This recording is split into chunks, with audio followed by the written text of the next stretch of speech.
My channel. Icon star Allu అర్జున్తో మలయాళ దర్శకుడు బసిల్ జోసెఫ్ సినిమా చేయబోతున్నాడనే వార్తలు గత కొంతకాలంగా సోషల్ మీడియాలో వైరల్ అవుతున్నాయి.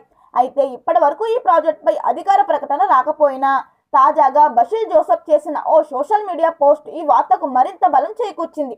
బసిల్ జోసెఫ్ తన ఇన్స్టాగ్రామ్ స్టోరీలో ఐకాన్ అని రాసి ఉన్న క్యాప్ ఫోటోని షేర్ చేశారు. ఈ ఒక్క పోస్ట్ ప్రస్తుతం టాలీవుడ్, మాలీవుడ్ వర్గాల్లో చర్చనీయంగా మారింది. ఐకాన్ అనేది అల్లు అర్జున్కి అభిమానులు పెట్టిన బిరుదు కావడంతో ఈ పోస్ట్ ఆయనతో చేయబోయే చిత్రంపై పరోక్షంగా ఇచ్చిన హింట్ అంటూ నెటిజన్లు భావిస్తున్నారు. ప్రచారం ప్రకారం అట్లీ సినిమా బన్నీ కెరియర్లో 22వ చిత్రం కాగా లోకేష్ మూవీ 23వ చిత్రంగా రానుంది. బసిల్ జోసెఫ్ ప్రాజెక్ట్ని అల్లు అర్జున్ తన 25వ చిత్రంగా ప్లాన్ చేస్తున్నట్లు టాలీవుడ్లో ప్రచారం జరుగుతుంది. ఏం జరుగుతుందో చూడాలి. మరిన్ని వీడియోల కోసం మన ఛానల్ని సబ్స్క్రైబ్ చేయడం మర్చిపోకండి.